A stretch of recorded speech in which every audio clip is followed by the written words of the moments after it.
Okay. So this is chapter 3, and we're going to discuss how technology promotes critical thinking, one of the 4 C's. What's the other 3? Correct. What was that? Was that English? Communication. Sorry. Communication, creativity, Collaboration. and collaboration. So we got the critical thinking. Analyze the meaning and importance of new digital literacies. Discuss how technology facilitates communication and collaboration. There's 2 of the other ones. You cheated, didn't you? Yeah. Okay, that's all right. Yeah, I respect that. Okay.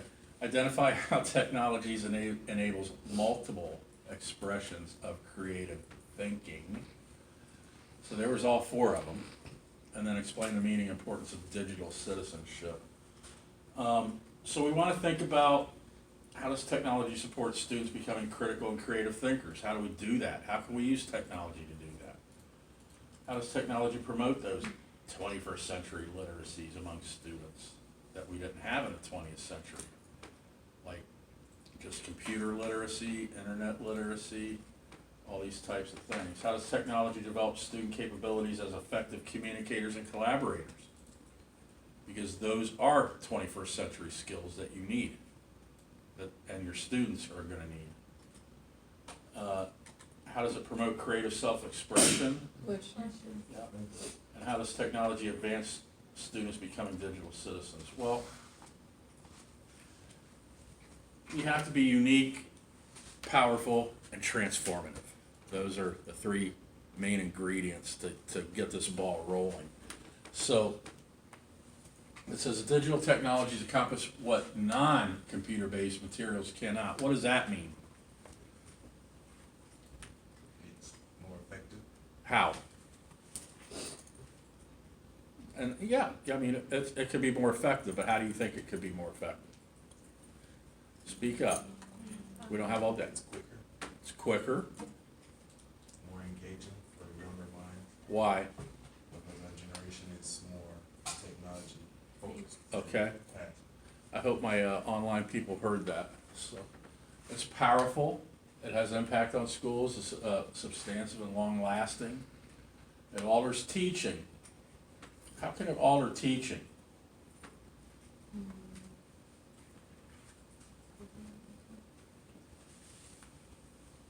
It can cause people to learn in different ways. Okay, that's a thing called differentiated learning, right? It's that. But what about the teacher?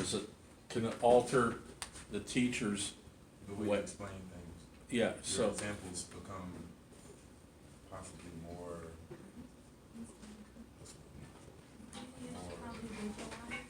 I gotta speak up. These people can't hear you. I don't know if the word you want to use is visualize, like instead of just explaining an example or something or a lesson, they can actually watch a video of it or use like some type of picture. Okay.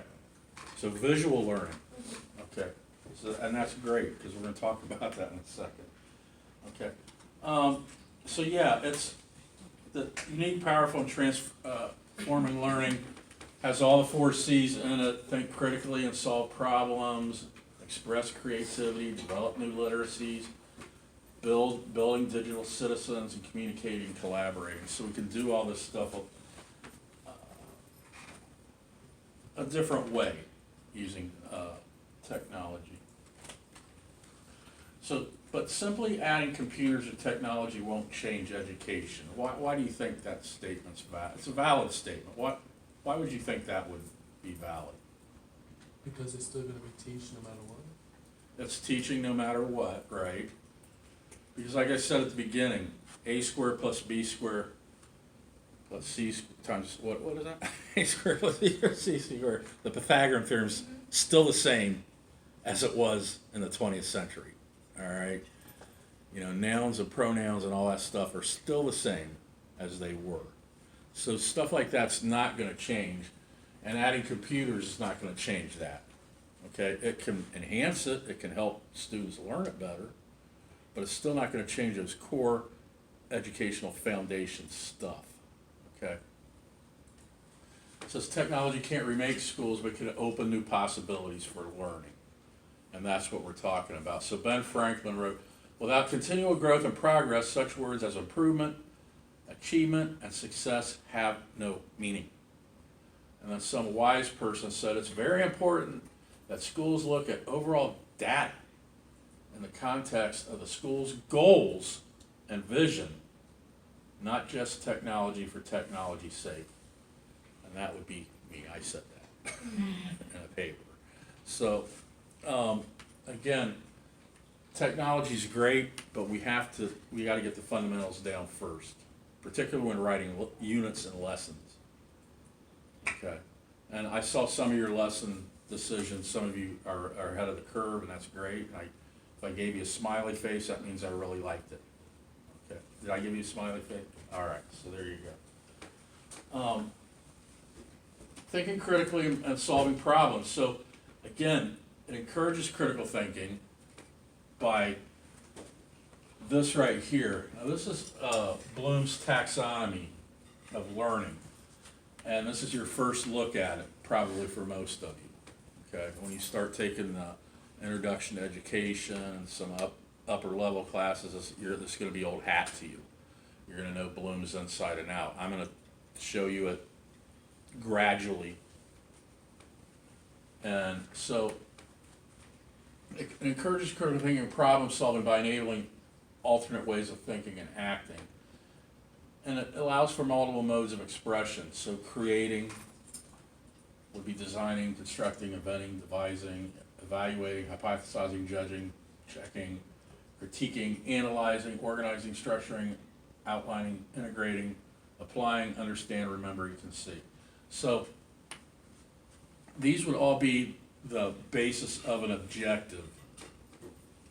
So be the basis of an objective. So what are you gonna do your lesson plan on? I think I did matter. Matter, I think so. I did Yeah. physical science. physical science, it did matter. So when we think about that, we wanted to write an objective for it, we would get into this stuff, okay? So you wanna analyze matter, for example, okay? So you could say, I want my students to organize a PowerPoint that looks at matter, something like that. You're using these words, which I call active nouns or pronouns, and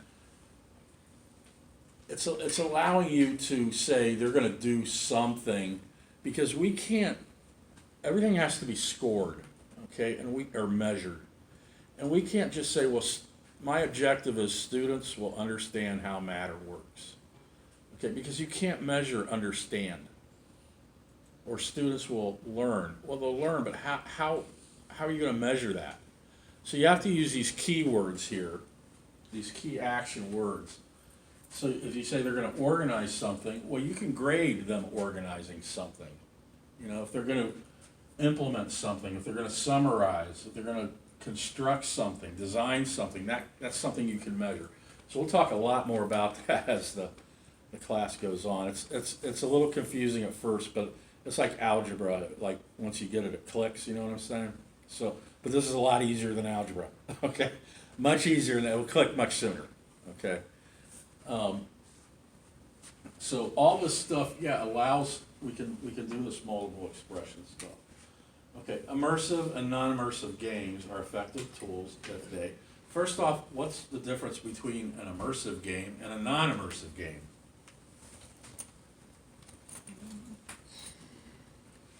Just like common sense thing. If you're immersed in a game, Focused and unfocused. say it again, Focused and unfocused. focused and unfocused, involved. Okay, so they say an immersive game takes you outside of your realm. You're in a 3D world, you're doing something, you're traveling somewhere in time, you know, like, I don't know any of the new games, so I couldn't tell you. Even like Call of Duty or Grand Theft Auto, they still have those? Okay, so you say, oh yeah. You know, you're in another world, right? And you're totally immersed in that world. So that would be an immersive game. A non-immersive game would be something where you're not in a 3D realm, you're in a 2D realm. Like Facebook, even though Facebook's not a game, you're not going anywhere. I mean, you're in that 2D world, right? So those types of games. So we know the difference between those two. But these games allow students to do something not as easily done on paper. Present students with real world or personality interesting problems. Integrate students' knowledge of technology with academic content embedded in the game. Now, what do you think problems with games are with children? An education game. Boredom Yeah. Boredom. It could be boring, yeah. and get competitive probably. It gets competitive. That's exactly right. I need someone besides this young man to speak up. He's doing all the talking, y'all. Okay, so.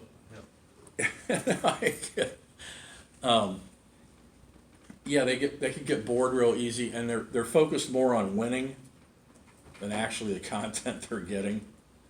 So those are some pitfalls to games.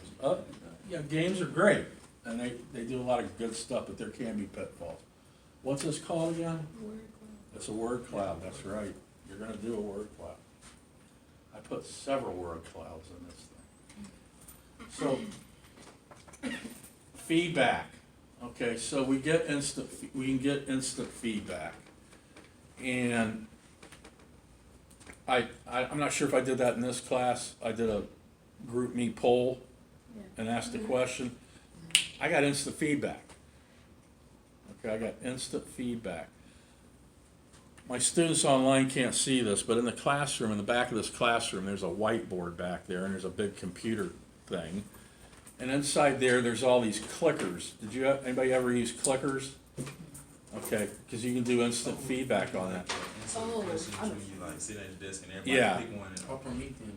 Yeah. yeah. So we have that all set up. It's been here 7 years. We've never used it. that's a waste of Yeah.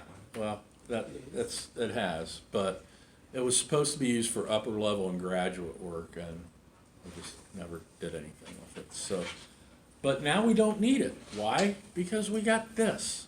We got the phone. I can get instant feedback from you guys several different ways. Group me. What's another way? Cahoots, right? So we'll be doing a Kahoot. Not quite sure how I'm going to do it online, but we'll figure it out. We'll figure it out. We'll figure it out. So it says technologies provide students with faster, even instant feedback about their efforts.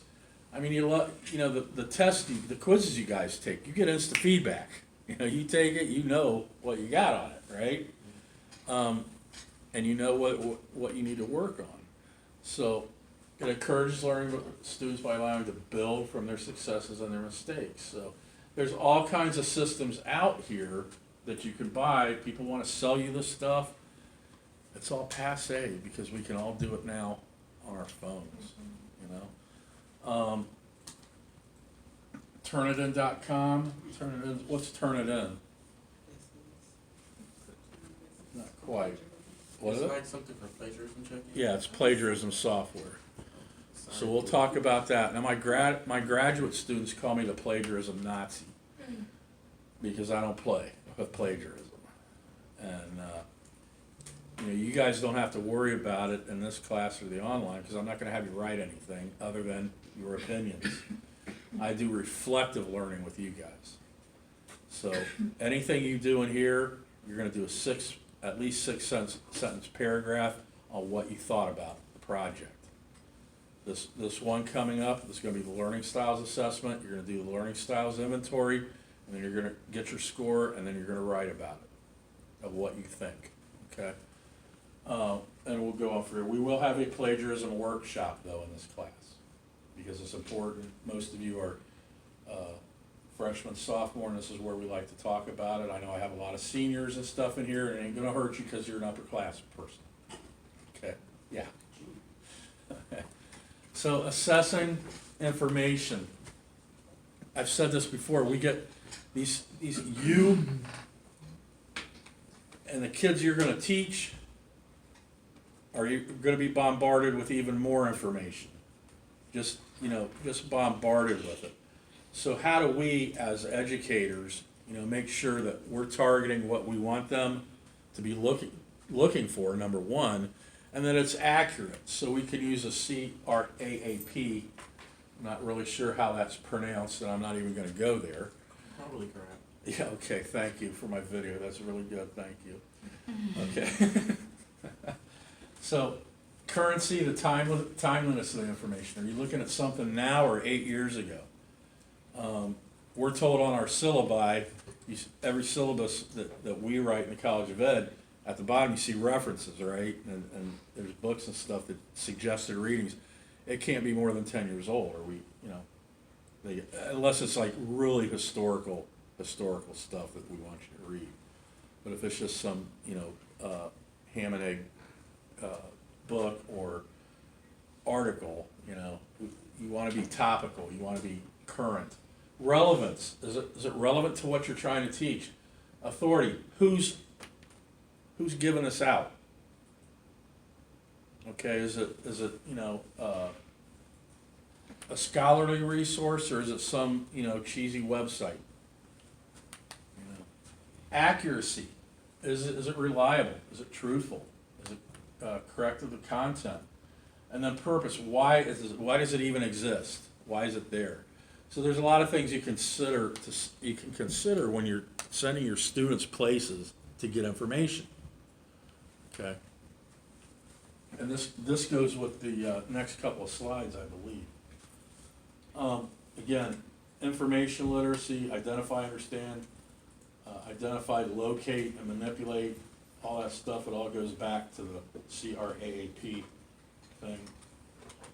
And then internet literacy, the same thing. Where are we sending these kids? What websites are you sending these kids to? What are they looking at?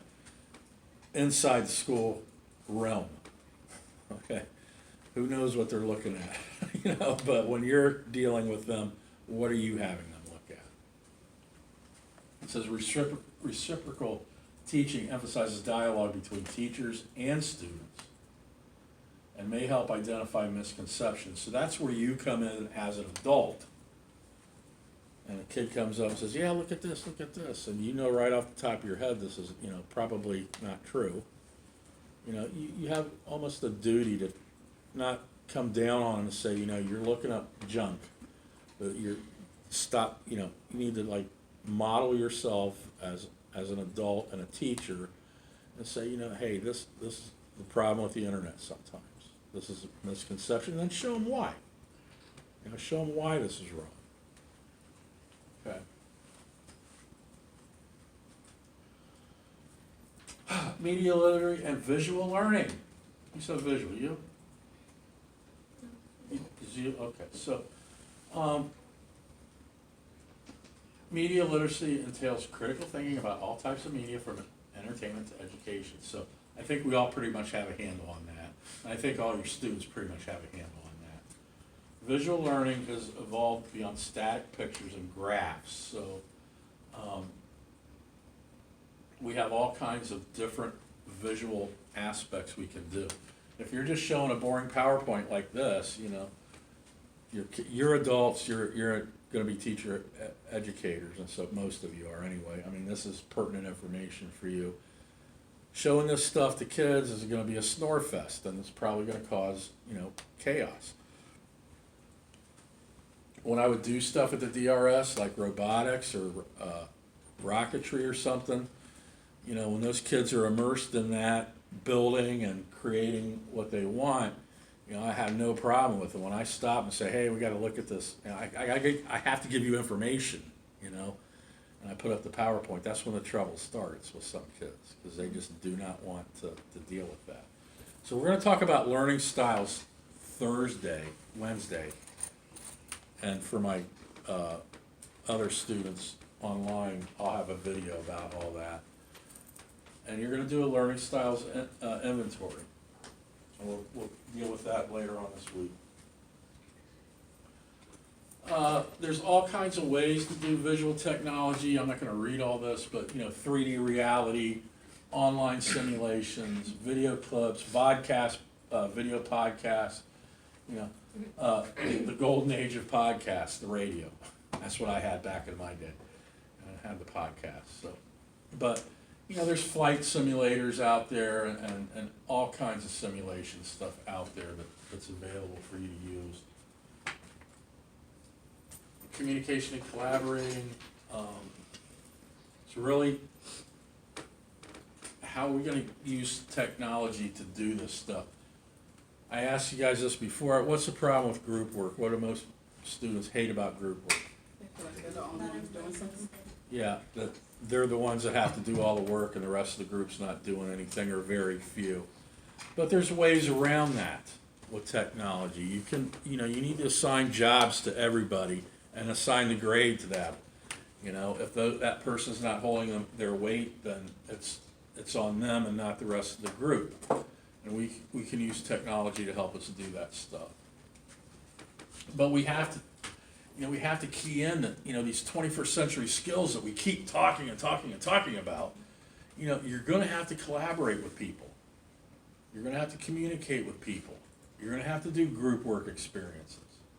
That's why we keep hammering this stuff home in K through 12 in college.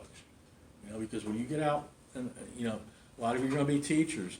You're gonna be on committees and stuff. You're gonna be doing things where, you know, you're responsible for the group, you know, whether you like it or not, and how you can motivate the people you work with.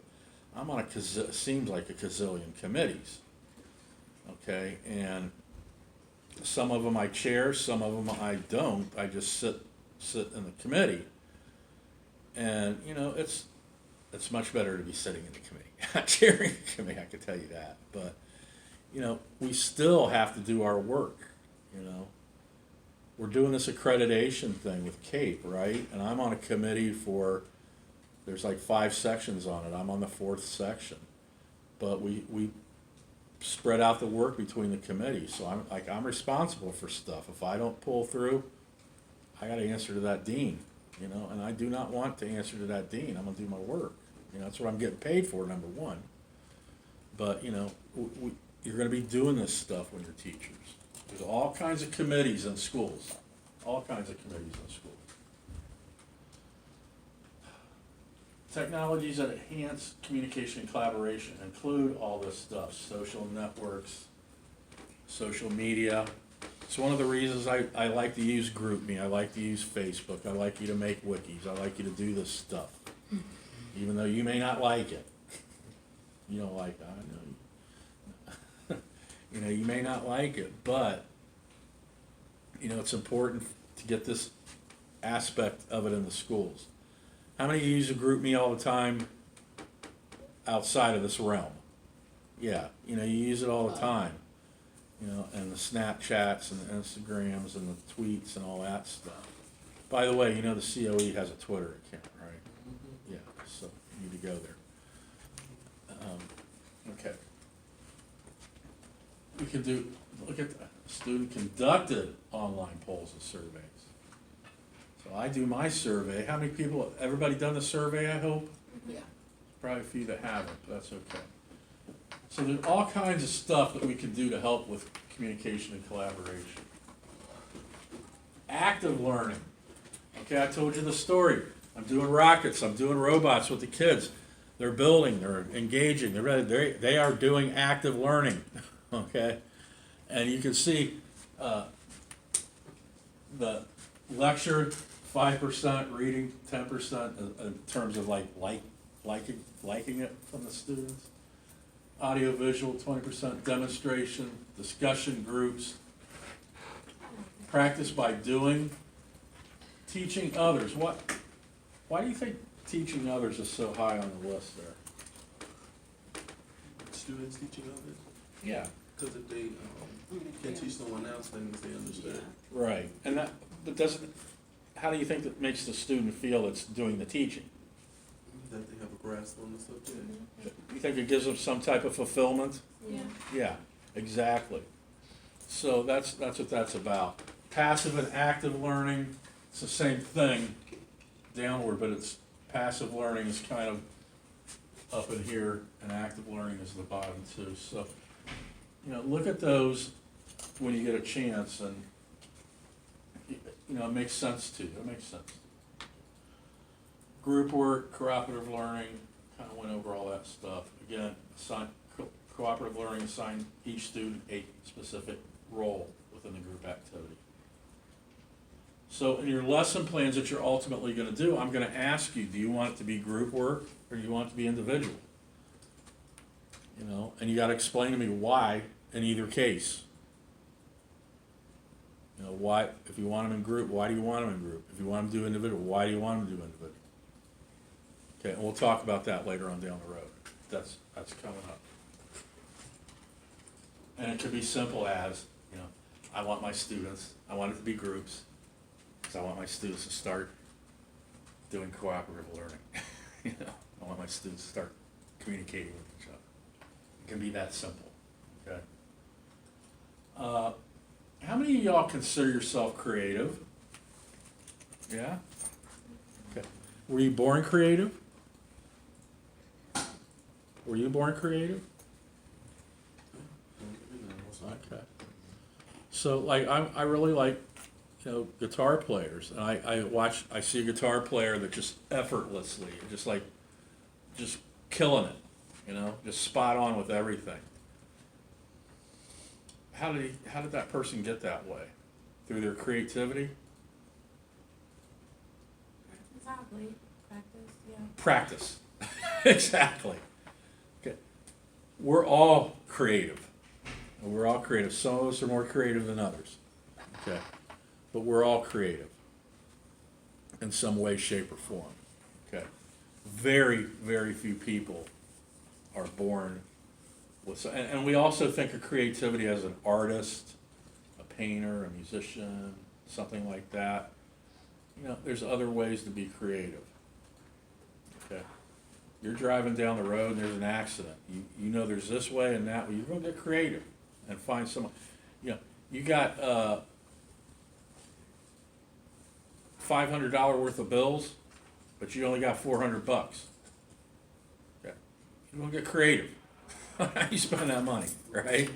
So I mean, we use creativity all the time. We just don't recognize it. Now, we can, again, creativity takes an enormous range of forms. So it's not just the drawing, the writing, the painting, the music, all that stuff. There's all kinds of different creativity. Creativity needs to be new to the individual, not new to the world necessarily. And it helps, you know, it really helps students to enhance their creativity. And there's, again, a number of ways to do this. Papert, who's an educational hero of mine, Seymour Papert, in the 70s came out, he had students start playing with Legos, okay? And when I was at Ohio State, I was taking a class, and the teacher brings out some Legos, and I'm like, you know, I'm paying all this money and I'm playing with damn Legos, what's up, you know? I was not real happy. So, but then I learned, you know, what goes on here. What they're trying to say is the child's the inner builder and views technology as essential for expansive intellectual understanding. They have two distinct spheres inside the school and outside of the schools. That seems like a kada, but they intertwine. Okay, they intertwine all the time. So, it says computers free students to explore more naturally within the school. So, Papert designed all this stuff. Children, Computers, and Powerful Ideas is one of his books. He's got several books out there. But they created this Mindstorm thing, and this is a robotic pod in it. You can change. You have all kinds of different robots with it. So again, this is what I'm talking about. When I do this with students, you know, they're loving building, they're loving doing it. But then when we get to the actual book learning type of stuff they need to do, it can turn them off. Okay, they'd much rather be being creative. And stuff like this enhances that so much. Genius Hour. Anybody deal? This has been around for a minute. Did anybody have this in school? Okay. So we give a certain amount of time to the students once or twice, maybe 3 times a week, where we say, okay, for the next hour, you're going to be creating something. on your own. Did you have something like that in school? Okay, it's also, it's 20% time, they also say, you know, it's instruction to work creative, what they wanna do, you know? And that's really, and that really enhances their creativity. And it can be anything. It can literally be anything within reason, you know, within the boundaries. So this is something that and I actually have a link to this. Let's see what this goes to. That you guys might want to click on, and there it is. On your own time. Click, I'm sorry. Just want to explore this. See, this is why I like my Apple setup, because this stuff works really good on it. This hardly up. There we go.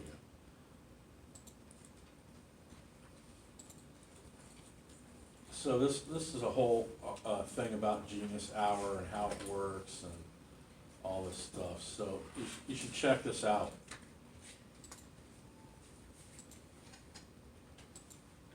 Whoop, we're almost done.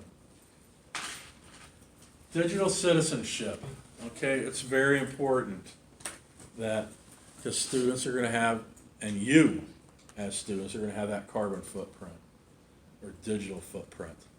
Okay, so new technology demands that schools help develop students' lives as digital citizens, as well as good citizens out of the digital realm. Okay, so, you know, be critical consumers of media. You know, don't just take everything at face value.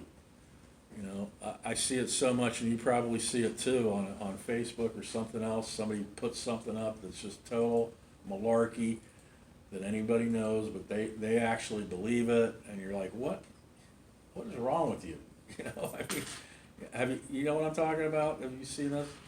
Sure, I'm sure you know what I'm talking about. Okay, so you got to be critical consumers of media, constructive producers of media. So if you're doing something and putting it online, you know, you gotta think about it a minute. Social advocates for a better society. So